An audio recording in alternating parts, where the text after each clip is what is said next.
বরিশালে অবৈধ দখলদারদের উচ্ছেদ করে ড্রেন উদ্ধারে অভিযান শুরু করেছে নগর ভবন।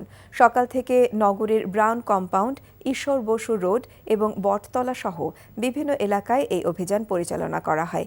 এ সময় সিটি কর্পোরেশনের ড্রেন দখল করে নির্মিত প্রায় শতাধিক স্থাপনা ভেঙে দেওয়া হয়।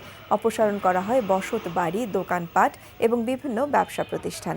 তবে উচ্ছেদের শিকার দোকান ও ভবন মালিকরা অভিযোগ করেন, কোনো ধরনের নোটিশ ছাড়াই বরিশাল সিটি কর্পোরেশন উচ্ছেদ অভিযান চালায়। তবে বিসিসির প্রশাসক ও বিভাগীয় কমিশনার রায়হান কাউসার বলেন, ৩ দিন আগে অবৈধ দখলদারদের নোটিশ দেওয়া হয়েছে। এদিকে সাভারে নির্মাণাধীন মেট্রো রেলের ডিপোতে থাকা অবৈধ স্থাপনা উচ্ছেদ অভিযান করেছে ভ্রাম্যমাণ আদালত। সকাল থেকে দুপুর পর্যন্ত তেঁতুলঝোড়া ইউনিয়নের যাদুরচর এলাকায় উচ্ছেদ অভিযান পরিচালনা করেন উপজেলা সহকারী কমিশনার এবং নির্বাহী ম্যাজিস্ট্রেট জহিরুল আলম। বান্ডেল থাকলে প্রতি সেনমানিতে টাকা বাঁচবে। বিকাশ সেনমানি বান্ডেল কিনে জিতুন প্রতি লেনদেনে।